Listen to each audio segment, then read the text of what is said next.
Live from the 607, it's the Ocho Duro Parlay Hour, where we're talking sports locally and nationally. Join the conversation on our social media with the hashtag ODPH, because here we go. Instead of looking deep inside, every word I have to say, keep it simple. Welcome back to another edition of the ODPH podcast, better known as the Ocho Duro Parlay Hour. I am your host, Ken M. Joining me in studio, as always, it's Padawan J. Hello there. And also your coach, my coach, the coach, getting ready to talk some NFL football, more importantly, the New York Giants, State of the Union, so to speak, Coach Duffy. Let me kick up on the therapy couch here. We'll say we're renaming the show. It's no longer the Ocho Duro Parlay Hour. It is the New York Giants Parlay Hour. Yes, I don't know. Doctor, let me tell you a story. I have no idea how that hashtag is going to work out, so come to your own discretions on that. Last episode, we were talking about the AFC division. It is our NFL season preview episodes. So going into the NFC as we definitely want to interact with you. Hit us up on the hashtag ODPH. Joining the conversation on our social media pages. You can find them on OchoDuroParlayHour.com. And let's go right into it, folks. It's NFC division talk, and it is the NFC East. Coach, the mic is yours. Okay, so let's finish. We'll go with where they finished last year. So obviously we had the Dallas Cowboys winning the division. We had Philadelphia finishing second. I mean, then the Giants and Washington finished wherever. Washington garbage. Washington finished third, and the New York Giants finished in the last. Yeah, all right. Well, I forgot that part. I mean, on paper, this is a really bad division. And somebody has to win it by default. Yeah. I mean, there has to be a winner. There has to be a winner. And I'll go right into it. The Giants are going to suck. They're going to be terrible. Defensively, they're going to be garbage. Offensively, they're going to be just as bad. I mean, you got Golden Tate down for the first 4 games. Yep. So you have literally Russell. Yeah, you have Shepard as your only wide receiver right now. I can't even begin to go into what this team is doing. You know, Gettleman in the offseason says we're not going to sign Odell Beckham to trade him, and then you trade him. Then you have the 6th pick in the draft, and you're staring at arguably one of the best defensive ends in the draft in Josh Allen. You select a quarterback. You know, you trade your best defensive tackle in Snacks Harrison last year for a 5th-round pick. Then you go in the 17th pick that you got from Cleveland, and you go and get a defensive tackle. So you mean to tell me that Snacks Harrison couldn't gotten you a better pick than a 5th-round pick? Yeah. Makes no sense to me. Then you trade up in the 1st round to draft a corner, and then flip on the 3rd round and get another corner, albeit from Notre Dame and Julian Love, who they're moving to safety, a position he's never played before. Arguably last year, he was one of the best cover corners in all of college football, right there with DeAndre Baker. And then you move him to safety, which, all right, I guess his foot speed isn't necessarily the best for the NFL, but he was the cover corner at Notre Dame. He covered the field. So he had to have some foot speed because he covered the field for Notre Dame. And Notre Dame doesn't run a traditional defense where it's, your corner plays right or left. They have corners that play the field, and they have the corner that plays the boundary. So for your guy to cover the field, that means he's on the wide side of the field. Way more to cover. Listen, this team is going to be staring at, a 4-12 record, a 3-13 record, and it's all going to be when does Daniel Jones come in? Yeah. And really, honestly, I'm sick of hearing it. Daniel Jones to me is the equivalent of Roman Reigns for WWE fans. He just got pushed and shoved down your throat to the point where it's enough already. And I don't care whether you're on his side or not on his side. I want him to be successful, but at the same rate, you don't need to show me a throw from 7-on-7 when they have a skeleton defense in about how perfect his swing pass is. I mean, realistically, you look at it on paper, there's no reason that Daniel Jones should start over Eli Manning. I mean, you look at his career stats, almost 56,000 yards, 360 touchdowns, 2 Super Bowls, and he had that career started streak that lasted God knows how many years. So on paper, you look at it, there should be no reason that Daniel Jones starts over him. But you also got to look at it with what happened in last year, and like you mentioned, the abysmal record, and just you look at how they started out the gate, where they were 1-4 by the time they got out of the first month of the season. Looking at their schedule this year, they open at Dallas week 1, at home against Buffalo week 2, in Tampa Bay week 3, and then at home against Washington week 4. I mean, if they have another similar start to like they had last year, back page of the New York papers are going to be screaming for Daniel Jones to start. I mean, this is what I don't get. This is the thing that I don't understand. You have the weakness right now in pass rushing. You know that you already traded Olivier Vernon. You have no pass rushing. You finished last in sacks last year. Josh Allen's right there in front of your face. You let him go, whatever, okay. But then you're sitting here and now you're talking about the fact that this coming draft, because you're going to have a bad team, you have Jake Fromm, Tua Tagovailoa, and Herbert out of Oregon. You have 3 really good quarterbacks that are going to be available in this draft that you're going to be able to select because you're going to be a top 5 pick. Yeah. And you pick Daniel Jones at 6. So what are you going to do next year when you have those guys in your face? Because you can't pick them. Because then you're going to look real. I mean, Gettleman would look like a moron if then you go into next draft. That would be worse than when Detroit took 3 straight wide receivers. I mean, if you take a quarterback next year. No, well, the only thing comparable is Arizona.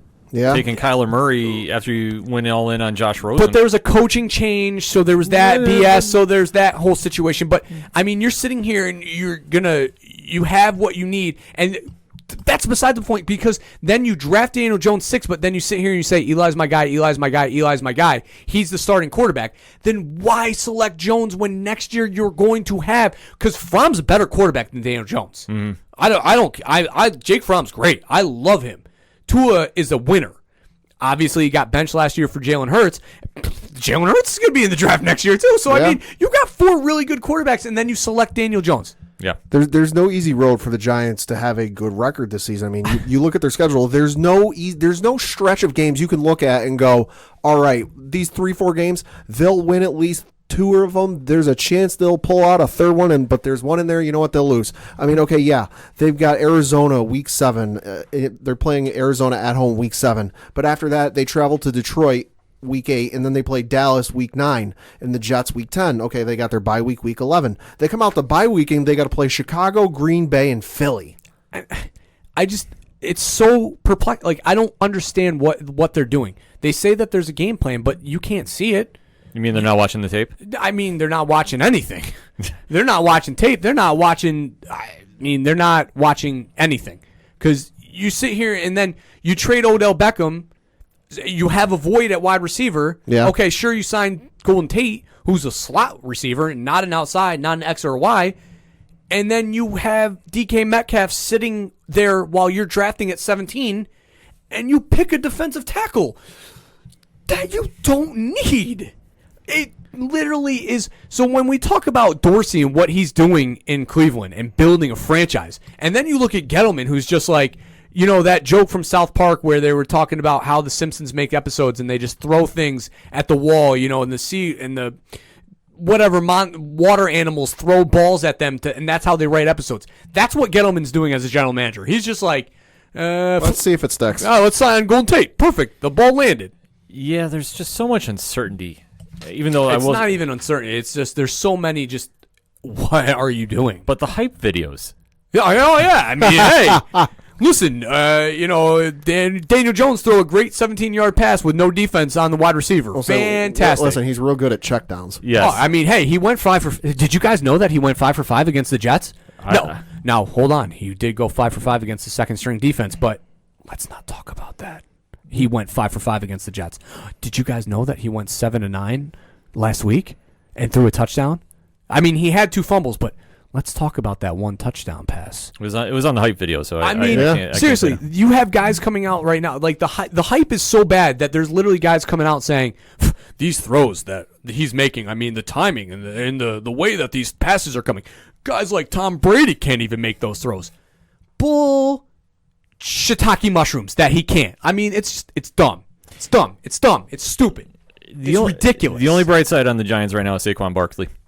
This is true. But I like to call him Saquon Sanders because that's what his career is going to be like. He's going to be on bad teams for a long time and get buried there. just like Barry Sanders did. And it's not fair. No, it's not. But Because this kid could be and beat Emmitt Smith's records if he had a team in front of him that he could do it with. if he had an offensive line, but he doesn't. I mean, that's the other thing too is, God forbid he gets injured. There's not exactly any bright shining hope behind him. It's ridiculous because you have this kid that could carry and get 40 touches a game, and he's not going to be able to get them because they either A, can't get him the ball, or B, can't get him in space. Yeah. Now, the offensive line's going to be a little bit better this year, thank God. So you've only been screaming about that for 2 years. I mean, yeah, they addressed that a little bit, but it's still not going to be enough to get Saquon, 100 yards per game, which is what he should be averaging.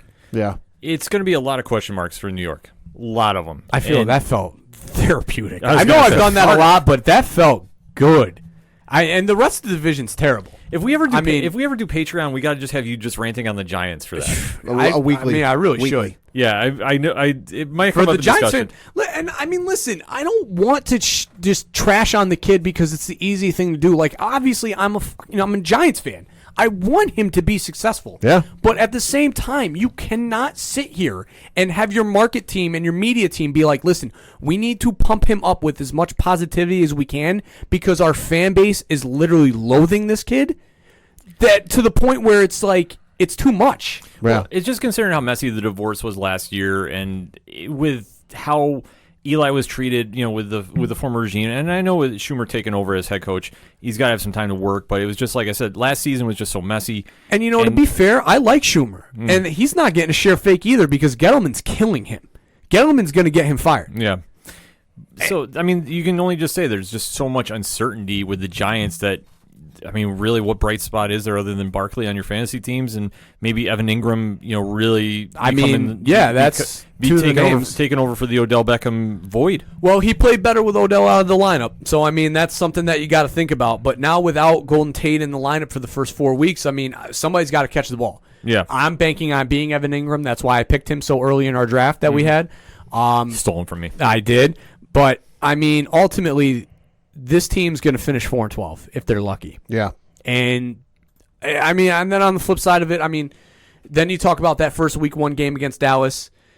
They've got question marks of their own. Yeah. I mean, if you want to talk about uncertainty and question marks, Dallas has got the biggest ones. Yeah. Yeah. You go and you sign a linebacker, Jalen Smith, another Notre Dame guy, for $54 million over 5 years. But then you're sitting here and now you've got your running back and quarterback saying, "Pay me." Yeah. That's not a good look. So you got your running back, Ezekiel Elliott, who, as we sit here recording, in the middle of August, is still, sitting there, hasn't reported, hasn't shown up. So at this point, isn't playing, and their backup is the rookie Tony Pollard. So not exactly striking fear into me if I'm an opposing defense. That could be one of the Giants' wins. It very well could be, but on the flip side, they've still got Amari Cooper. They picked up Randall Cobb at wide receiver. Jason Witten came down from the Monday Night Football booth and is playing another season. What you'll get out of him, who's to really say? But it is Jason Witten, so I expect the work ethic to still be there. Dak is at least still there. So, but like you said, Ezekiel Elliott not being there is kind of a big question mark. With him not being there and now it being another money issue, and we have the potential here for this turning into another Le'Veon Bell situation. I fully see Ezekiel taking that route because I think what he's doing right now and what Gordon's doing in Los Angeles is who's gonna break first and who's gonna get paid what, because I want to get paid more than he does. Yeah. So now you sit and you go, okay, what's going to be the status quo here with Dallas? Everybody's focusing on money instead of the team. I'll say the only saving grace they might have at wide receivers, they do have Tavon Austin, who's got some running experience. He's got running experience. Is it Ezekiel Elliott? No, but no, but I mean he's in the wrong system. That guy's got to get to New England somehow, some way. Yeah, if he ever winds up there, he'd be a superstar. Could you imagine him in that offense with the way that they run the slot? Oh my god! No, Good God. I don't want to think that because he put up like 150 yards a game against the Bills. Oh my God! I know. And Padawan here is like foaming at the mouth at that He had idea. like 15 catches for 120 yards. Good. Because he'd be catching 2-yard passes. I got to send a Raven to the wall.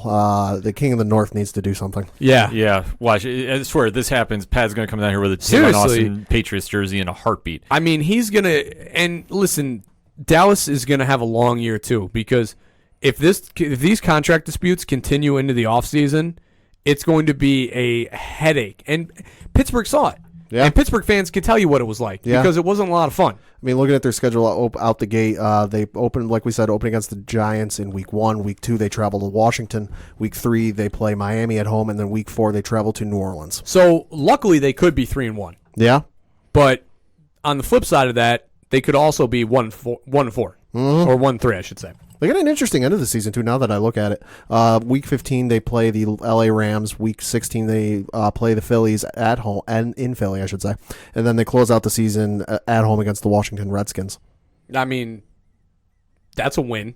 Yeah. Against Washington. Should be. But that Philly game is going to be a good game because now they're riding Carson Wentz the entire way. Mm-hmm. Yeah, so I mean, there's so much they can wind up doing there, especially Philly as you're bringing them up. I mean, Philly is going to have the most transition, I think, of anybody. Yeah. Because you don't have that security blanket with Nick Foles anymore. No. Nope. So what do you have with Wentz? I mean, this is going to be the ultimate question. I mean, that's we talked, in the AFC show about that AFC South division with 3 quarterbacks that if any one of them go down, then that team's going to fall apart. And right now, that's Philly. Because if Carson Wentz can't stay healthy, and you're talking about, the potential backup of Cody Kessler. Oh, my Lord. Who, mind you, didn't, play awful in Cleveland necessarily, but, obviously he's not going to be Nick Foles. Yeah, he's not Nick Foles. It's like losing a 20 and you find a $1 bill. Yeah, I guess, yeah. Yeah, I mean, Philly has done enough to kind of balance out, too. I mean, they got Jordan Howard, so now... they got weapons. They got Deshaun Jackson Deshaun back. Jackson's back, which, I mean, if you're a Philly fan, you got to be ecstatic about that. Nelson Aguilar, Deshaun Jackson, and Alshon Jeffrey as their wide receiving core. Holy crap. I mean, that's deep threat after deep threat after deep threat. And let's not forget, you still got Zach Ertz. Yeah. They should be fine as long as Wentz can stay healthy. I mean, even if he goes down and Cody Kessler does have to come in, now, mind you, if he is the back, ends up winning the second job, that division's so bad that they can still win it. Mm-hmm. You only need to be 8-8 to win this division, I think. Yeah. Yeah, so, I mean, it's anybody's guess to win here. Yeah. I mean, by far. Because you take a look. We talked the Giants. We talked Dallas. We talked Philly. What can you say about Washington? Nothing. Hey. You can't say anything. Hey, it ain't going to be good. You can say Dwayne Haskins. Well, because I know how well Daniel Jones played. I also know how bad Dwayne Haskins played in that first preseason game. Right. Yeah. I mean, I think this year's quarterback class is one of the weaker ones on record. Yeah. I mean, so far. I mean, we could be wrong. Time will tell. I mean, listen, next year's class, I say, rivals that John Elway, Dan Marino, that quarterback camp. Obviously, I'm not saying that they're going to be that successful. I'm just saying, the pedigree that they had in college is up there with the level that those guys had coming out of college as well. Yeah. Right. I mean, Tua could win 2 national championships. Fromm is going to be one of the only quarterbacks to beat Alabama in a SEC championship game, which goes to show how well he played. So whatever. And then, Washington. They're also going to be in a position now where they draft Dwayne Haskins. Yeah. They're going to be a top 10 pick. And they're going to be looking at a quarterback in the face, too. I'll say potentially the only bright spot on that offense is Adrian Peterson. Question mark? Yeah, I mean, if he stays healthy. Hey, they signed Eric Flowers. Yeah. yeah, enough said there. I mean, honestly, Derek Geis is not healthy enough to come back yet. So with him not being in that lineup, it's all on Adrian Peterson. But you're not talking the Adrian Peterson that was dominant in Minnesota. No. You're talking about one that is adequate now at this stage in his career. I mean, you're talking about an Adrian Peterson who needs a 2. Yeah. You can't just have him be your 1 and your 1A. You got to have a 1 and a 1B with him. Yeah, start out the season, of course, they open at Philly in week 1. Week 2 is against Dallas. Week 3 is against Chicago. And then week 4 is against the Giants. So going in with that, Coach, who is your picks? I mean, it's Philly, Dallas, Washington, the Giants. And I think that Washington and the Giants can easily be tied for last place. Yeah, I got the same thing going. Philly's going to outright win it. Dallas, they might contend for it, but I think that all depends on if they get Ezekiel Elliott back. I think if they get Ezekiel Elliott back, then we're talking about a whole new ball game in terms of who can win this division. But as it stands right now, with Ezekiel Elliott not there and no end in sight for him showing up, it's Philly's division to win. I don't even think their defense is good enough that if Ezekiel Elliott comes back, they can make up, the ground that Philly will have, because their defense is bad too. Because they're investing all this money offensively. That's true. For me, it should be Phillies to win. Philly has the most talent, I think. Phillies to lose. But it's oh yeah, it's I mean, Sorry, let me backtrack. It's Phillies to lose. They should win outright. Because there's nobody else who can contend in that division. That's the thing. They should. This shouldn't even be a brainer by any means. But Dallas could sneak in there if Wentz gets hurt and if they get Elliott back early. If Wentz, I mean, obviously this is all Wentz, question mark. Yeah. You know? Yeah, I mean, I hate saying that too, but you have to look at it. He hasn't been able to stay healthy, and if he's not healthy, you don't have that backup. I don't think he's played. I mean, I might be wrong here, but I don't think Wentz has played more than 12 games in a year. No, I don't. So it's somewhere around there. That's pretty bad. Yeah, so when you start factoring that in the equation, I mean, you start walking on some very, very questionable water. And to be honest with you, I don't know how that pans out. I really don't. But we're gonna have to kind of wait and see on that. So if Philly can stay healthy, they'll win this outright. If they don't, it's Dallas's. I think the Giants will somehow get third place in this, and I'm just going to go on a Watch your mouth. I don't know how. I think that maybe Barkley is going to have 2 career games against Washington, and that's going to be the tiebreaker against them. Hey, I mean, Tiki Barber did it. I mean, just because with the Redskins, I just don't see it how they're going to be able to pull it off. I think they'll hang and contend, but I just think overall, I mean, nobody on that offensive side of the ball is really jumping at me, and Haskins, I mean, he's not ready yet. I think the thing is Washington has a very good defense now because they got Landon Collins and DRC, both who left the Giants, and, they obviously already had a really good secondary in place before that, even with as abysmal as their offense is going to be, they might be able to cause a turnover or two and score a touchdown off of that and win a game. Yeah. So, I mean, anything is possible with that.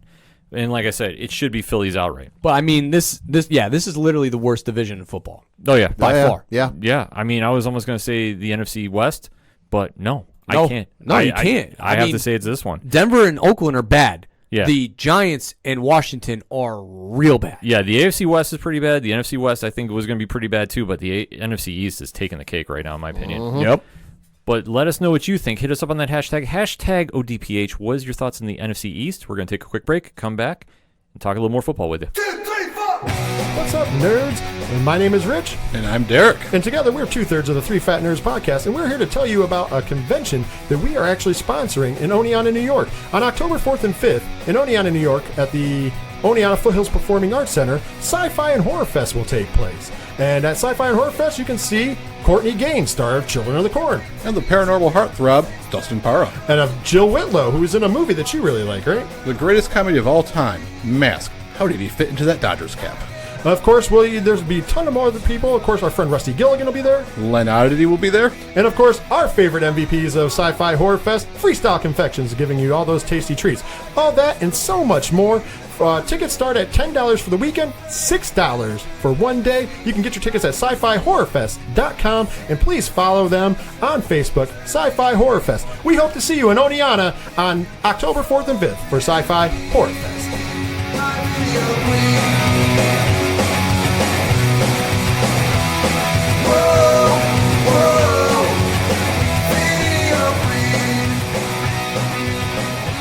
Coming back for the second segment on this edition of the ODPH, we're giving the NFL preview of the NFC division. We talked at great lengths about the NFC East. I feel better. Yes. We can That's move good. on. We can move on. Coach said we could talk about some other teams in the NFC East, or NFC rather, not the NFC East. He said that's off limits now. Daniel Jones. Okay, I'm good. All right, he's good now. All right, we're good. So let's talk about the NFC South, shall we? So last year in the NFC South, we had the New Orleans Saints winning the division. And after that, we had a tie for second place or third place, depending on how you view it, with the Carolina Panthers and Atlanta Falcons, and bringing up the rear, the Tampa Bay Buccaneers. Well, so the Saints having like a career year or a franchise year, didn't they have the division locked up by like week 10 or something absurd like that? I mean, yeah, this division did not perform very well last year. No, it was something wild like this. So obviously the Saints, what can you say about them? God, poor guys. Yeah. I mean, they made a whole rule. They made a new rule about what happened. They to made them, a whole rule, and the entire city didn't watch the Super Bowl. Yeah. I mean, the Saints are the Saints, and what can you say about them? I mean, honestly, Drew Brees and what they built down there, I mean, truly remarkable. Mm-hmm. And obviously, As long as he is still playing at an elite level, they will contend and contend very, very easily. It's very much in the same vein that we talked about New England Patriots in the last episode. Is Tom Brady still there? Is Bill Belichick still there? All right, they're good. The same can be said. Is Sean Payton still there? Is Drew Brees still there? All right, they're good. Yeah, I mean, when you talk about losses that a team have, they lose Mark Ingram, but then they pick up Latavius Murray. So it's like half a dozen of another. Really, what did you lose in Ingram when you pick up Murray? Yeah. And then obviously picking up Jared Cook to round out the tight end position. This still is a very good team on paper in a division that they could still easily run away with. I'll say the first 4 games of the season, they open against Houston at home, travel to the Rams in week 2, travel to Seattle in week 3, and then play Dallas at home in week 4. So obviously looking at what they have, Michael Thomas just got paid. So what can you say? Highest paid wide receiver or player in the league now? Yeah. Something like that, yeah. And he deserves it because the guy balled out last year. Oh, yeah, absolutely. Oh, yeah. Definitely worth the contract, no question about that. So you got to think, obviously, the Saints are going to be contending again, and they should run away with this division, in my opinion. I don't know about runaway, but they definitely will win it. Who do you think steps up? Atlanta's right there. See, Atlanta, I always try buying into that, and I always try drinking that Kool-Aid, but every year they seem to let me down. Here's the biggest thing. Sarkisian's out. So True. now the rhythm of that offense that was literally being shot in the foot every drive because of his play calling lack of ability is out of there. So now Matt Ryan has a new lease on life, if you ask me. They have weapons there, Ridley, Sanu, White, Julio Jones. Yeah, Julio Jones. They've got weapons there that you cannot be unsuccessful with. And unfortunately, it's just when you're running a draw on 2nd and 12, when the defense is already prepping for that, that's the type of stuff when I'm talking about an offensive coordinator shooting you in the foot that was happening there. Now Matt Ryan's going to be able to get the ball out to his playmakers and his wide receivers. And, defensively, they were a solid team last year that only got better with the pickup of Adrian Claiborne. That's a defensive game changer right there. They definitely got some room to improve on defense. They were 28th in the NFL last year in total team defense. But that, to me, is kind of the biggest question mark is, okay, the offense is by and large intact from what we've seen in the years past. Devontae Freeman, Julio Jones, Mohamed Sanu. Okay, yeah, they've got the weapons there, but I feel like they lost more games on the defensive side when Matt Ryan was kind of keeping them in it than anything else. Do they still have the New England hangover looming overhead? You know what I'm going to say.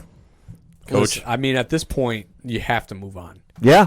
Whether you see a sports psychiatrist or whatever you need to do, at this point, you have to move on from that. That cannot be an issue with this team moving forward. Otherwise, you should all retire. Yeah.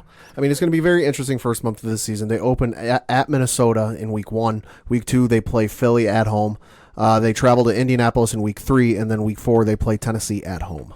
I saw a Giants team that got destroyed by the Baltimore Ravens and then come out the next year and finish, 4-12 or 3-13, whatever they did that following year. I've seen the Super Bowl hangover, and I understand that they were winning big 27-3 and they came back and unraveled, but you cannot hold on to that 3 years later. Oh my God. Sorry guys, I just realized something. They've got their bye week 9. This is pretty much, I would say, borderline unheard of. I think their entire divisional games are all in the second half. Really? They've got New Orleans week 10. Wow. Carolina week 11. Tampa Bay week 12. New Orleans week 13. Carolina week 14. 49ers week 15. Jacksonville week 16. Tampa Bay week 17. That has not been done in a very long time. Oh my Lord. A few years ago, the Giants had, after their bye week of the second half of the year, they had to play like Washington, Dallas, then a couple other outside, and then finish with Dallas again on week 17. So, not to this extent, but it's happened before. But that's very, very weird. That's absurd. Like you think about not every game being critical and not wanting to lose a game because it could make or break your season. That's it right there. It comes right down to it. When they start going to the division, and by this time, you got to think Tampa Bay is going to be established, whatever team they're going to be. Is Jameis Winston the guy? Bruce Arians is now the head coach. Yep. What are you going to get out of that? He's going to let you stretch the field because that's what Bruce Arians likes to do. That is true. So he's going to test that arm of Jameis Winston real early. See what you got, kid. Yeah, and definitely with Mike Evans and Chris Godwin there, they have some guys that will go downfield and go get the ball. Yeah. So they have no reason not to put up points, but it all relies on what do you have out of Jameis Winston at this point. Mm-hmm. It's just so odd because the ups and downs that he's had, the inconsistency, it's just like, why can't you put it together when you have the weapons that you do? You know, I mean, obviously they haven't had an outstanding running game. And, I know they put a lot of focus on defense there in Tampa Bay, and they always have, and they probably always will. But, I mean, now you got an offensive guy being your head coach. Mm-hmm. Now is the time that if you're going to have the most consistent year, it's this year. Yeah. You got to think so. I mean, I don't want to say it's a make or break year, especially with Arians just taking over, but. Definitely not. I mean, well, listen, new coach, new system, for a young guy like it is with Jameis Winston, I mean, this might be make or break for him. Yeah, they're going to have to think of something because if they come out and wind up in last and they're contending for one of the quarterbacks coming out this next draft, you got to think his job is on the line. You have to. You have to. The eyebrows will be raised a little bit, kind of like the Rock eyebrow raise of how things will go this year. But I think given the fact that it's a new head coach, new system, they might be able to, the front office and the powers that be will be able to kind of, all right, let's give this year a test. Let's see how it goes. If we do great, awesome. If we don't, let's give it a year and see how it goes. I think next year is the year where he's out. Jameis Winston's job might be on the hot seat. Yeah, because they're going to have to figure out something really quick. Because for them to contend, especially with the perennial powerhouses that are in the NFC South, they got to really step it up. I mean, they might be able to jump a little bit on Carolina because with Cam Newton coming off surgery, you just don't know. Yeah. And especially a quarterback with a shoulder issue. I mean, break it down for us. Listen, Carolina is also a team that you just can't stay consistent with because every year you sit here and you think, all right, this is the year that they're gonna take that leap and they're gonna make a run to the Super Bowl, and then every year, they fall apart. And the addition of Chris Hogan, I think, is going to be something that should be talked about because I think he's going to bring a stability to the wide receiver core that Cam Newton's never had. No. I mean, Kelvin Benjamin was supposed to be that guy and looked it the early part of that rookie season. Then he got hurt in the preseason. But now having Chris Hogan is going to add stability to the wide receiver core, and I think that's going to help him progress his game. And he's not going to need to run the ball as much because Chris Hogan's going to be able to get open underneath. Yeah. Yeah. I mean, Chris Hogan's a very good quarterback. I know I watched him for 3 years up in New England. Just his biggest issue in New England was, all the guys around him and trying to flourish in a system where, okay, you have all these running backs that can catch. You've got, Julian Edelman who can catch, and you had Brandon Cooks the one year who can catch and all that. And it was just kind of trying to find a spot for him. Right. They're running the same position he was. Right. Yeah, they're running the same position. But you look at, down in Carolina, I definitely think he can flourish down there. Yeah, him in the wide receiver core is going to be huge, I think, for Cam Newton. But the question mark becomes, can Cam get him the ball? Is he going to try doing everything himself? Because whatever wide receivers he's had, and he's had plenty come through there, it's always been Greg Olsen, his number one target. Yeah, always. But he really hasn't had. I mean, David Funches was there. He's never really had anything at wide receiver that was like Mr. Consistency, Yeah, and now he's got Christian McCaffrey. Now you've got Chris Hogan. He has weapons. He doesn't need to, put it all on him anymore. Right. Like I said, he's got DJ Moore down there too, who's improving every year. Yeah. So they have some weapons, and like I said, they really haven't a true number one wide receiver down there since Steve Smith? At least, easy. Yeah, at least. So I mean, for them, they got a lot of question marks, and obviously it all rides on Cam. I mean, if he is playing healthy, they have a chance to really make a run. Yeah. How far, though? Yeah, it's going to be an interesting first month of the season. They open at home against the Rams in week 1. Week 2, they play the Buccaneers at home. Week 3, they travel to Arizona. And then week 4, they travel to Houston. Yeah, it'll be very, very interesting with New Orleans what Carolina is able to do, because if they can push and get at least into the wild card, they're going to be a team to contend with. Yeah, they definitely will. So that being said, who you got? I still got New Orleans winning the division. Yeah. There's too much firepower there, offensively, and I think defensively they do enough just to get by. And then I'm going to go Carolina second. I'm going to go Tampa Bay, I'm going to go Atlanta and Carolina tied for second. Okay. And I actually have Atlanta edging out Carolina for a wild card position. I just think that they're going to finally get over this hangover and get back into the playoffs. And then I've got Tampa Bay bringing up the rear in fourth. Okay. I'm with Coach. I've got New Orleans winning the division again. I haven't seen anything. Like I said, Drew Brees is still the quarterback. They're more than fine. I've got Atlanta finishing in second place, Carolina finishing in third, although just barely. Might have lost a game against them that really hurts them in the end game, and then Tampa Bay finishing in fourth. I got the Saints winning the division outright. I mean, Drew Brees and company. I mean, we're one pass interference call away from winning and going to the Super Bowl. Yep. Yeah. I mean, and obviously, exactly. I mean, exactly. And I don't think it's going to affect them the way that people think it is. No. I think they're going to come back with vengeance. I think that they're going to come back and try dropping 50 on a team every game. That'd be incredible. Sure. I think that you remember how bitter Belichick was a couple of years ago? Yeah. Welcome to 2.0. Yeah. And I think that literally they're going to try putting 50 up. I'll say, let me petty. just say, as a Patriots fan, that was fun to watch. Oh, yeah. That was fun to watch. It was fun to watch if I had them on my fantasy team and they weren't playing Buffalo. I was ecstatic. I was like, great. Everything else, forget that. I think you're going to see that with the Saints this year, though. I'm dead serious. I think that they're going to come back and give the proverbial middle finger to every other team and the front office of the NFL for what happened. First play of week 1, Hail Mary. I mean, seriously, the Who Dat Nation is going to go bananas this year. Let's say Sean Payton is not one. We all know Sean Payton's tendency to go with crazy plays out the gate in football games. We remember the Super Bowl against the Colts where he started the second half with an onside kick. Like, I can totally see him doing something wild and crazy like a flea flicker week 1, play 1. Yeah, this is going to get absolutely wild for the Saints. The Saints are going to go bananas. They're going to have year. some fun. For my second place team, though, I am actually going to go out on a limb and take Tampa Bay. Okay. Bruce Arians always does good as his first year as a head coach. Yeah. I think that they're going to win some games they shouldn't. And I think that they're going to sneak in there at the second place position. Third, I have to give to Atlanta by default. They just have too much talent.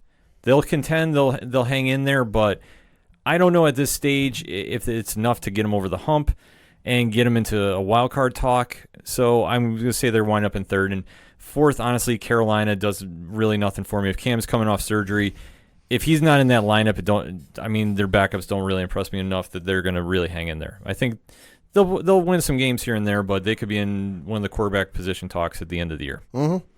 But definitely let us know what you think. Hit us up on that hashtag ODPH. What's your thoughts on the NFC South? We're going to come back, talk a little NFC North with you here on the ODPH. Hi, this is Jimmy Gazdick from Crimson Brethren and Floodlands, and you're listening to ODPH.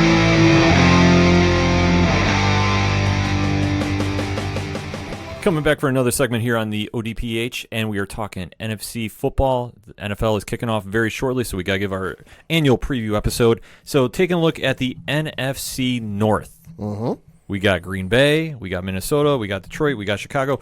Coach, give us a breakdown here. Yeah, obviously Chicago won the division out of nowhere. I think arguably fair to say. Yeah. A lot of people had Minnesota, winning this division with the moves that they made the previous offseason, but no.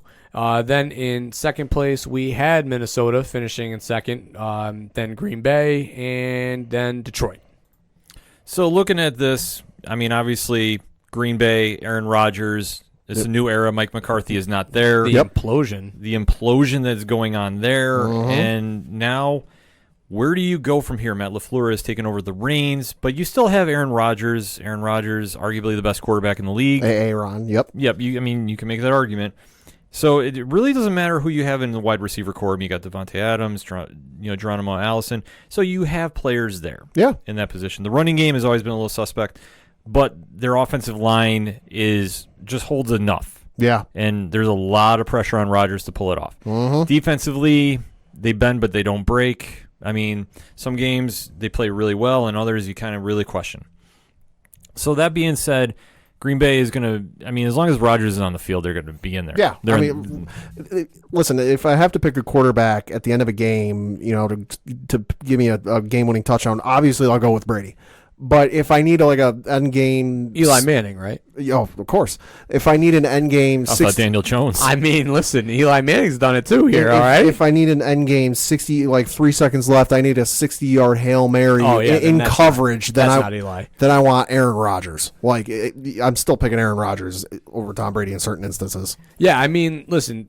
Green Bay, this Matt LaFleur thing, I think is very interesting dynamic because you're talking about, a scheme and a system that's been with Aaron Rodgers since, all 10 years or 13 years of his career. So, I mean, now losing, that, it's going to be very interesting. Yeah. Especially the fact that there was such the, just negativity around the organization, the venom that was there. It was just not good. So it's going to be very interesting and very telling to see, where this team goes from there. I mean, but my biggest thing is, you look at the players that they lost with Muhammad Wilkerson and Nick Perry and Clay Matthews, those type of players, obviously trading HaHa Clinton-Dix in the middle of the year last year. I mean, Randall Cobb gone. These were stalwarts that were built with this team. Randall Cobb obviously being a wide receiver, but the defensively, though, those guys that they lost, those were the pillars of their defense. So it's going to be very interesting to see what they can do on that side of the ball, because they're obviously going to score. I mean, Aaron Rodgers can put up points on pretty much anybody in the NFL. Even when he comes back from an injury like against Chicago. So that's not the problem. It's defensively, what are they going to do? I think them losing Clay Matthews is going to be the biggest thing that hurts them, because that is a defensive stalwart, and a long-time guy they had on that defense, and really kind of the captain of that defense and the voice in that huddle on defense that, they're going to need somebody to step up and fill that role. Will they find somebody? Maybe. Time will tell. But the intangibles that Clay Matthews brought, I think, are going to be sorely missed. Yeah, Clay Matthews was the captain of that defense. I mean, the heart and soul. So the fact that he's not there anymore, it's a really telling sign of a transition period for Green Bay. I mean, that's to see the defense get such a massive overhaul. Yeah, and obviously that could be what cost them some games. I mean, I think you take a look at the game against Chicago when they kicked off opening week. Chicago made the biggest acquisition in defense last year with Khalil Mack, and look how it turned their whole team around. Oh, he balled out of his mind. Yeah. Can Green Bay do this with somebody else now filling the shoes? I don't think so. Yeah, I mean, it'll be an interesting opening month of the season. They start week 1 at Chicago. Week 2, they are at home against Minnesota. Week 3 is at home against Denver. And then week 4 is at home against Philly. So, I mean, they got a lot of questions to answer. That's just point blank. Can Aaron Rodgers do it by himself? Not if he's got to face Khalil Mack that much. Oof. Because I tell you what, Chicago, the biggest surprise of everybody last year. Yeah, I mean, out of nowhere. Yeah, and I mean, if it wasn't for another bad kicker, I mean, we're talking a different story in the playoffs, too. Yeah. So, that being said, though, Trubisky, he's now, third year now? I believe so. Yep. Is he ready to take that leap and really carry him over? Hard to say. Maybe? I mean, maybe, but I'm just, you're not scared by his arm. No. That's not going to That's not going to do nothing against you. And then, can he really keep running and making plays? I mean, maybe. I mean, but that whole running back core got turned over. You still got Cohen there, but I mean, after that, you got David Montgomery. Yeah.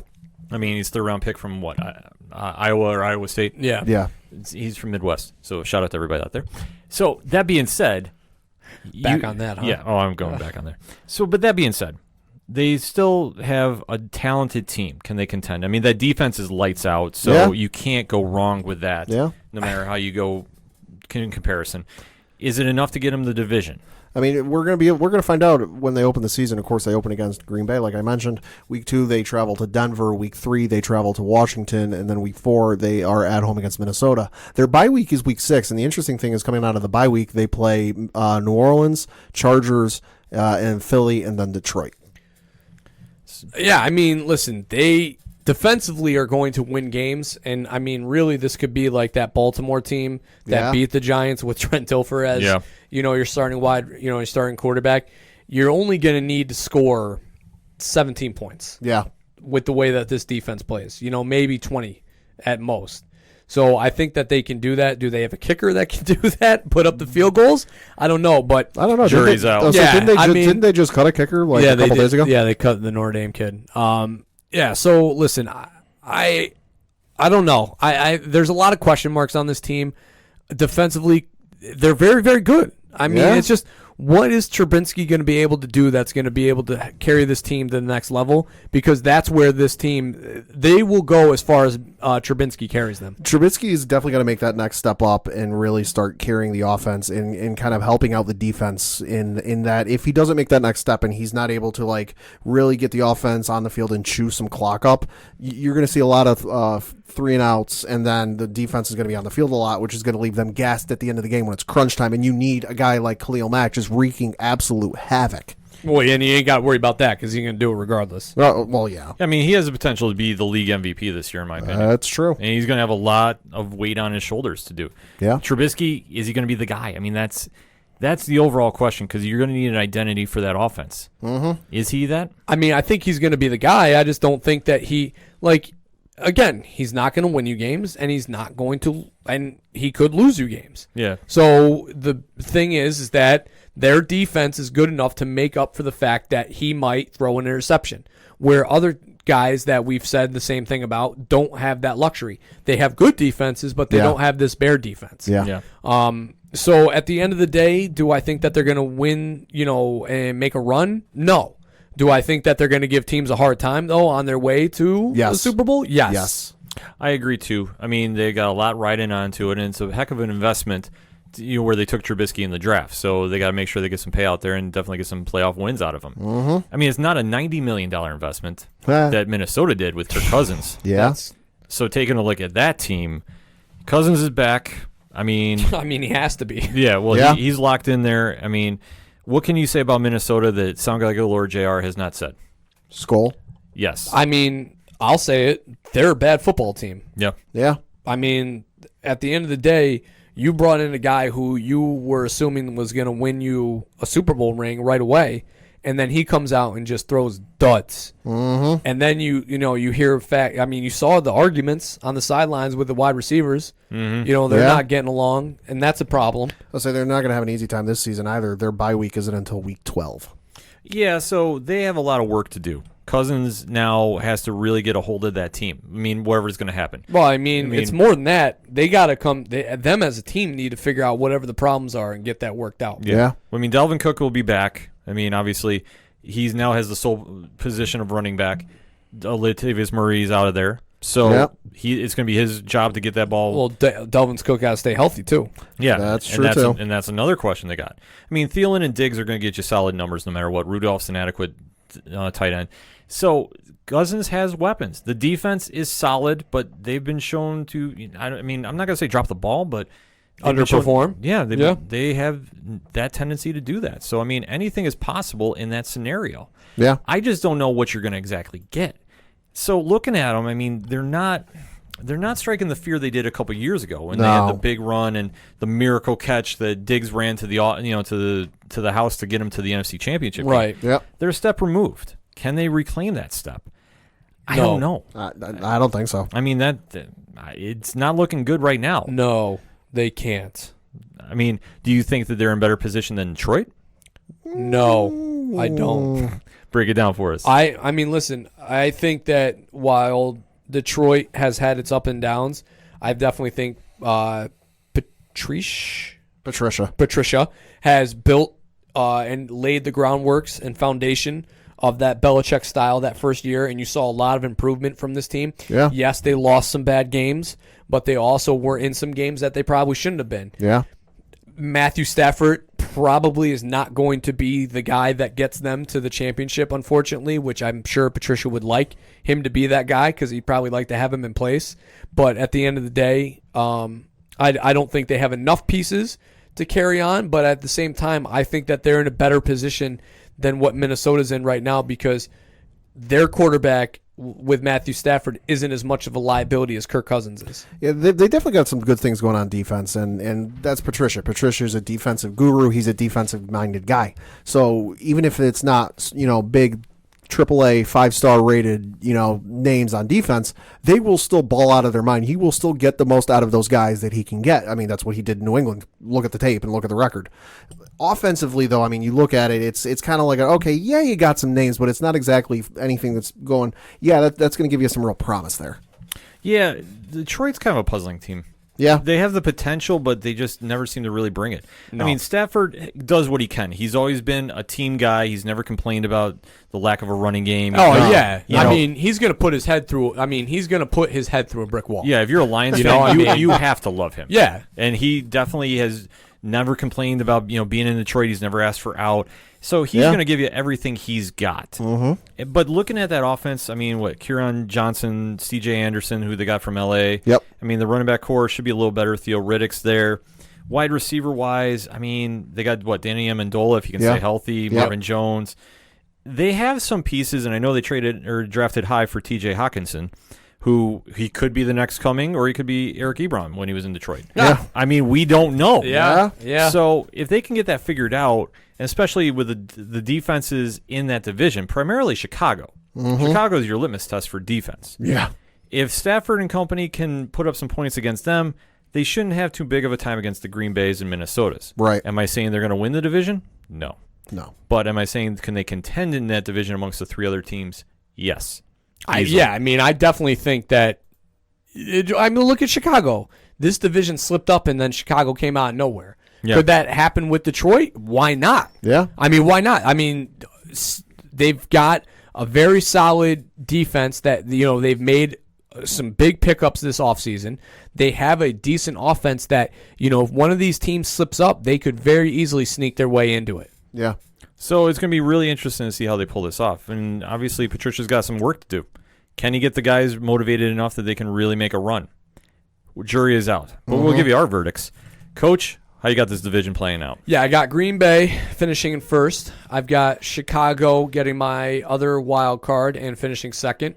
I then have Detroit and Minnesota fighting for fourth place. Yeah, I've got Green Bay winning the division, Chicago finishing second, Minnesota finishing third, and then Detroit finishing in last. I'm agreeing with Coach. Oh, this is just scary how we are agreeing. I got Green Bay winning the division, Chicago winning the wild card. I mean, I feel brilliant, so you should feel too if you agree with me. Yeah, I know, but this is just so weird. We're on the same wavelength about this. Daniel Jones. But Aaron Rodgers is still king of the North. I mean, until somebody knocks him off. Khalil Mack is making a run for it, though. I mean, Chicago knocked him off last year. Chicago could knock him off, but I think Trubisky, where he got lucky in some games, I don't think he's going to have the luck. Yeah, no, it just, at the end of the day, their defense is very, very good. It's just not that. It's great, but it's not 86 Bears. Yeah, and it's not the 04 Ravens. I mean, you got to make up for the fact that you have a very suspect quarterback at best, and sometimes that's not going to be enough. Yeah. And Detroit, like I said, they should be all right with Stafford, but it's not going to be enough, I mean, to get them where they need to be. In Minnesota, show me something. Please. I mean, honestly, I want to see them do well. I mean, I'm not rooting against them. How about show up? Yeah. I mean, show up. Yeah, I mean, obviously, I'm not saying it was the Bills' fault because the Bills, punched them right in the mouth at home during that one game last year. But honestly, did they recover since? I mean, no.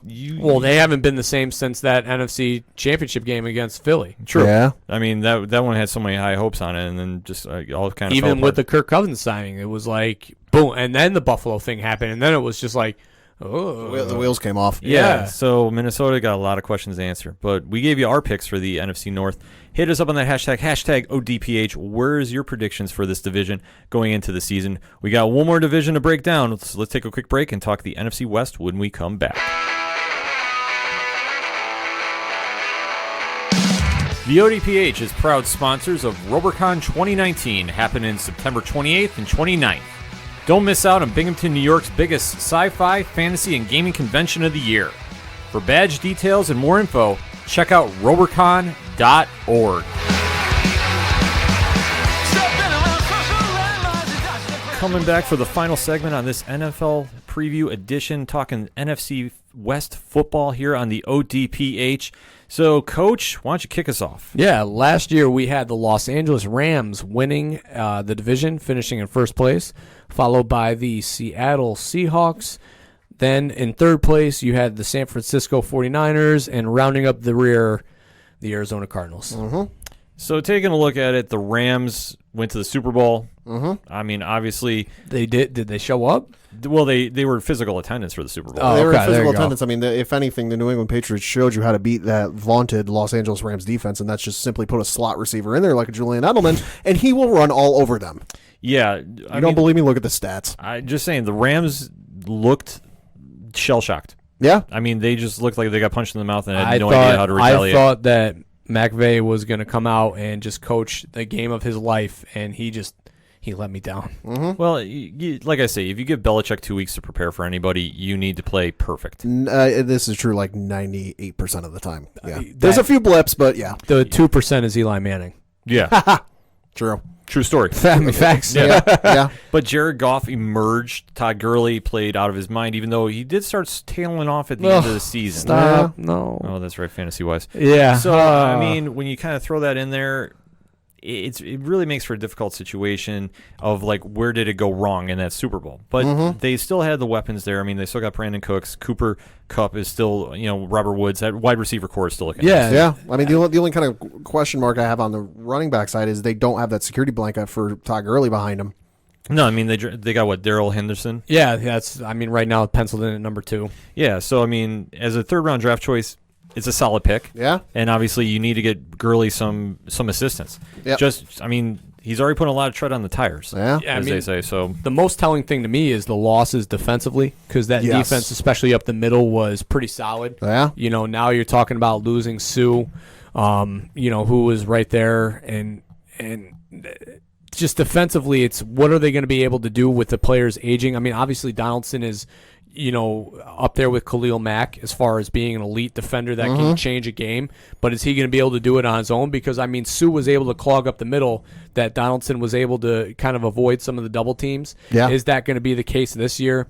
And, they're getting older. I mean, Gurley touched the ball, I think, maybe 30-40% of the time last year as far as something like that. Yeah, as far as touches, which was the most touches in the NFL up until the point where he got injured. So, what is that going to do for them as far as an offense? Yeah, and Super Bowl hangover. That's the other factor too. Well, it could be. I mean, Aaron Donald is going to be Aaron Donald. Yeah. I mean, no question about that. So, the defense is going to definitely feel the loss of Sue. Yeah. That's going to hurt them, I think, more than they want to even go into detail Well, that's about. what I'm saying. Like that, he drew enough attention that they were able to get Donald into some empty field, with some space.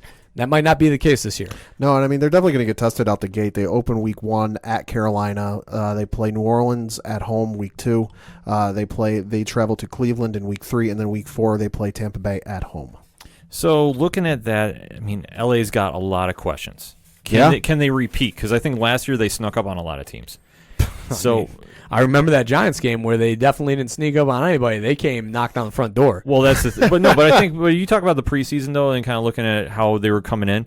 I don't think anybody expected them to go that when we hot did game. our preview show, I definitely remember saying Seattle was going to be the class of the division, and Los Angeles was going to be better, but we didn't think they were going to be this good. No way this good. No way. So now, what do they have? Can they bounce back from the hangover?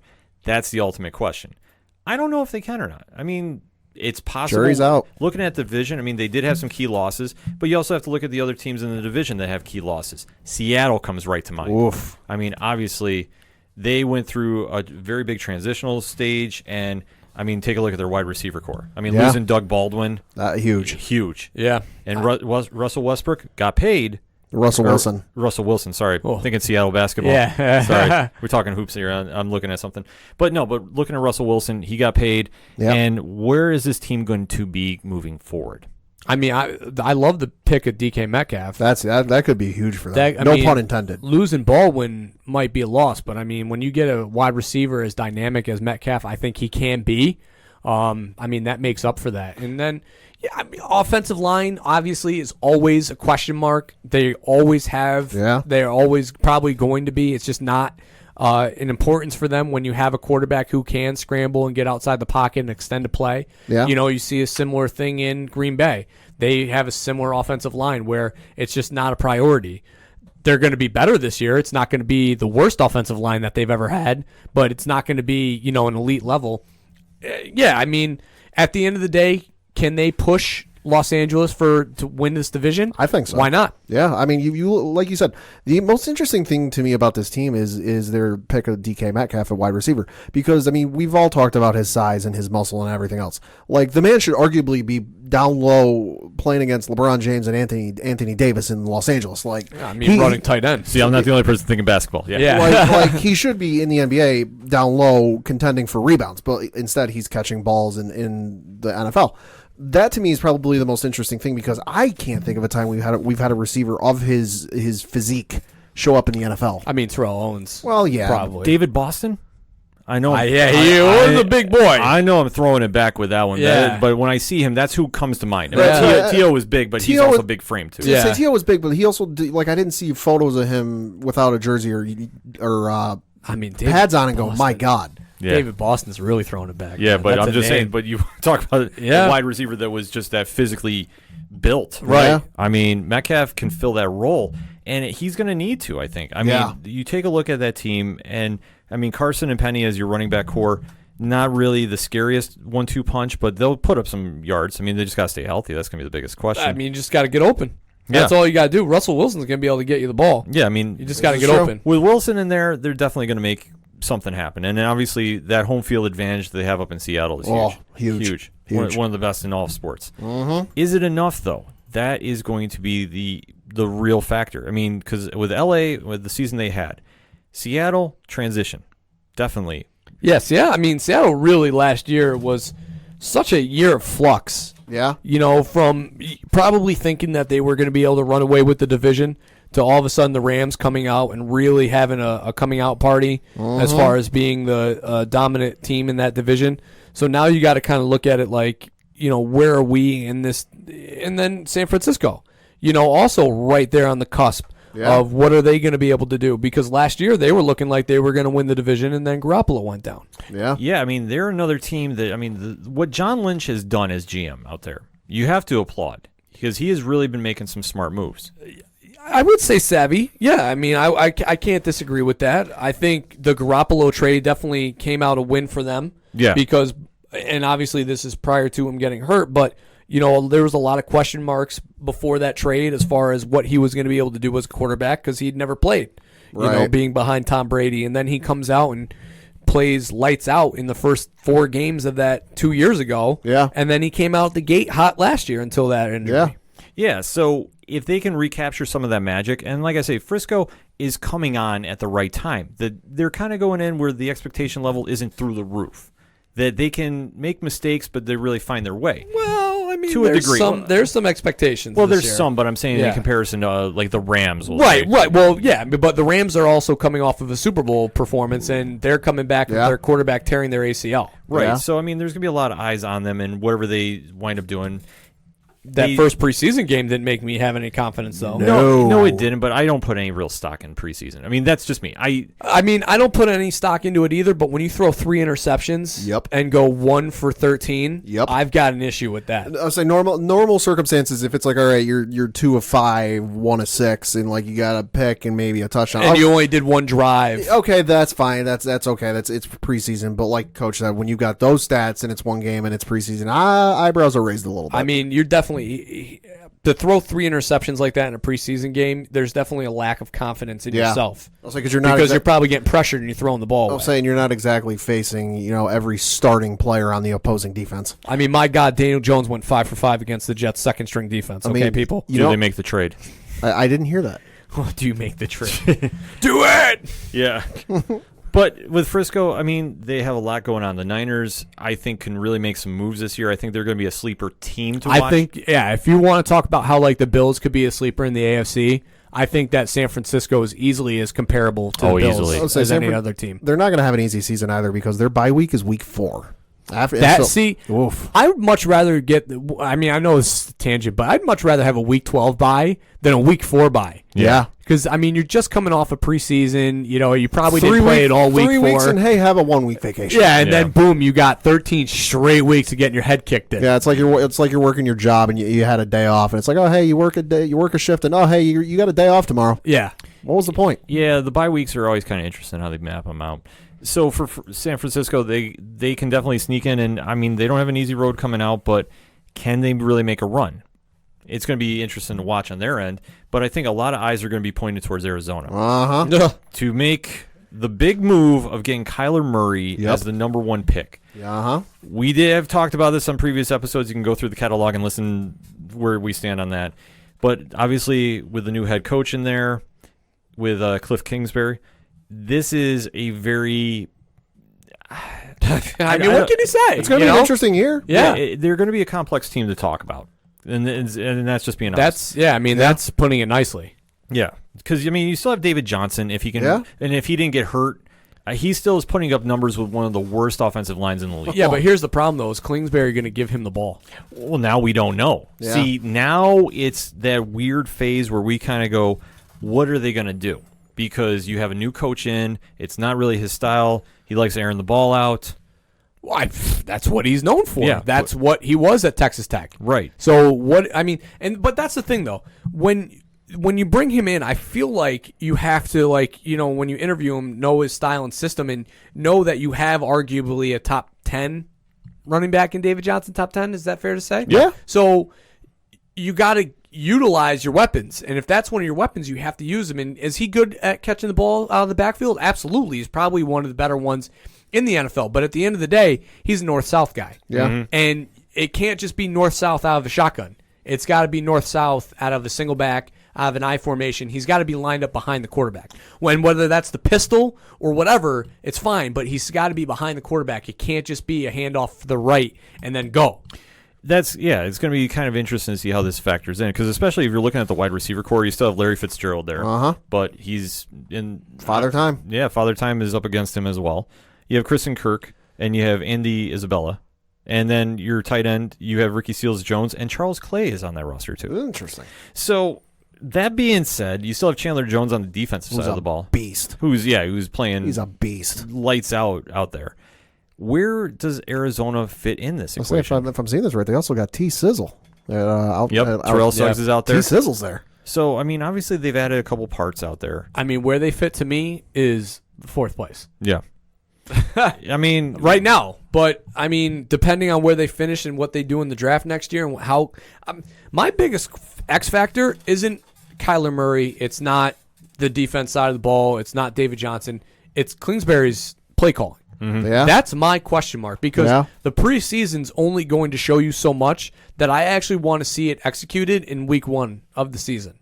And I want to see what that's going to look like. I want to see how often they're going to run the shotgun. I want to see how often they're going to run, a 12 package or 11 package. Are they going to have 2 tight ends in the game? They're probably not going to use a fullback, but are they at least put in 2 tight ends so they can run the ball? Those are the things that I want to know.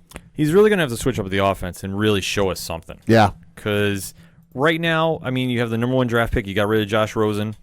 You've basically hit the reset button. Mm-hmm. I mean, you're at level 1, so where do we go from here? That being said, Coach, who's your predictions for this division? All right, so I got the Rams repeating as division champions. I honestly, I mean, Seattle, San Francisco, that Garoppolo performance really scares me. Yeah. So I'm going to lean Seattle finishing second with San Francisco a close third and Arizona fourth. I'm going to go with Seattle winning the division this year, just because I think the Rams, I think it's going to be a little bit of Super Bowl hangover. You look at their performance and how vaunted and how, dignified, or whatever the phrase you want to use is, how glorified they were. I think it's really a shock to the system that they got beat like that. So I think Seattle's going to beat them out. Los Angeles will finish second. And then I've got the Arizona Cardinals finishing third, and then the San Francisco 49ers finishing fourth. Whoa. Pat, come on with that hot take. Whoa. Love that energy. Yeah. All right, so for me, I'm taking the Rams to win this division. I am going to take the San Francisco 49ers at second. Okay. I mean, I'm not judging the preseason game. I know it was bad, but players always have bad games. Yeah. Can they rebound enough? I think they have enough talent that they could squeak by and get 2. Seattle, I think, is a lock right behind them. Like, I think it could be like another. Right, that's why I said San Fran, Seattle, interchange them. I don't care. But I'm with you. But I like Frisco just a little bit better. I like the 49ers just a hair better. But because I really want to see how Russell Wilson adapts to the offense, especially without Doug Baldwin. That's where I'm really kind of waiting to see how he plays out. And then Arizona, you got to show me something. Mm-hmm. I really kind of need to find out what this identity of this team is going to be. Fair. Kyler Murray was debating about playing baseball. So you took somebody that wasn't fully all in at the time as your number 1 guy that you think he's going to be fully committed to your team. I hope he is. I'm not rooting against Arizona. Shout out to everybody out there. I am just saying, show me something that you can utilize David Johnson as the guy and get back to prominence. Until you do, I'm saying I'm penciling in for last place. Fair enough. That being said, one fantasy pick from the NFC before we give our final predictions and Super Bowl winner. Okay. Starting with Coach. I mean, as far as like a fantasy pickup. I think you can lean. I mean, Evan Ingram, again, I think is kind of an obvious pick because, again, somebody's got to catch the ball in New York. I'm going to go with the I'm sorry, I just had him. I'm going to go with the rookie Miles Sanders out of Philly. I've heard a lot of what they've been reporting at camp that the job is going to be Jordan Howard's, but they do love this kid and they're going to try and get him touches. So again, it might not be somebody that's going to help you, week 3, week 4, but week 15, 16, 17 when you're pushing for the playoffs and you got injuries, that might be a name that you want to look for. I'm going to go with Chris Hogan down in Carolina just because, like I said, when we were previewing the NFC South Division, he was very good in New England. He was able to get a lot of good things done in New England, but he was kind of stifled a little bit by all the other weapons they had around him. I think he's in a system now where there isn't as many. There's definitely some weapons around him, but there's not as many as they had in New England and not as many pass catchers and ball runners as they had in New England. I think that's definitely a guy you can look at. And also anyone on the offensive ball for the New Orleans Saints. I think that's an obvious pick. Like where Cleveland will be the heavy pick in the AFC for fantasy players, New Orleans just load up on everybody you can down there. But if I have to give one player, I'm going to go DK Metcalf. Okay. I think that Russell Wilson will utilize him, and honestly, with his size, he should be able to box out defenders and get a lot of touches. It's going to be a lot of fun to watch. Yeah, he's going to be throwing people around. He should anyway. So as long as he can stay healthy, I think he's got a good chance for Rookie of the Year. Yeah. I think he'll put up great numbers. I don't think you're going to have like a record-setting year by any chance, but I think amongst the rookies, he's the guy you want to go get. Yeah. That being said, let's break down the divisions and our Super Bowl winner as well. All right. Starting with Coach. So I got Philly winning the NFC East. I've got Green Bay winning the NFC North. I've Los Angeles winning the West, and then the Saints winning the South with Atlanta, and then Chicago in my wild cards. I've got Green Bay and Chicago finishing and playing in the Super Bowl. Or Super Bowl, sorry, the NFC Championship game. I'm sorry. I'm tired. I've got New Orleans, and then I've got Chicago making it to the NFC Championship game with New Orleans winning, playing Kansas City in the Super Bowl. Thank you. That would be, if that ends up happening, that would be the wildest turnaround from last year's Super Bowl where it was such a low-scoring affair and everyone was kind of complaining that there wasn't much scoring to two of the most prolific offenses on last year. Who do you got winning? I have New Orleans winning. The fans winning? The fans yes, winning. The fans. No, I've got New Orleans. I think New Orleans, I don't think that they're going to have an issue just coming out and just, like we've talked about, slaughtering teams, and I think they're going to do it. Okay. Pat? Like I said, I've got the Philadelphia Eagles winning the NFC East. I've got the Green Bay Packers winning the NFC North, the New Orleans Saints winning the NFC South, and the Seattle Seahawks winning the NFC West. Wildcard one is hard for me just because I think the Chicago Bears are going to come out of the NFC North as one of the wildcard teams, and then I think you might see the LA Rams sneak out with the final wildcard spot, although I can very easily see that being a first round bounce out of the playoffs for them. In terms of the NFC Championship game, I'm going to say it's going to be the New Orleans Saints and the Green Bay Packers in the NFC Championship game, with the Green Bay Packers defeating the New Orleans Saints and facing, like I said in the last episode, New England Patriots in the Super Bowl, and I'm going to say with the Patriots winning the Super Bowl. Wait, so Rodgers versus Brady finally? Yeah. Ooh, okay. Fair enough. Listen, I want to see that as much as everyone else does. I know. I'm not making fun of it. I was just like, all right, we finally are going to see that possibly. Yeah. All right, so for me, I got Philly winning the NFC East with Dallas winning the wild card. Okay. I have Green Bay winning the NFC North with Chicago winning that wild card. I have the Saints winning the NFC South and the Rams winning the West. Okay. And I have, out of this whole mess, the New Orleans Saints putting up record numbers and avenging any pass interference, just trucking through everybody. Yeah, I don't disagree. Yeah. I really see a team that's going to be vengeful. Yeah, and I could see them facing Philly in the NFC Championship game, and just it could be a 21-point blowout. Yeah. I think because New Orleans, not that Philly is going to play bad at all.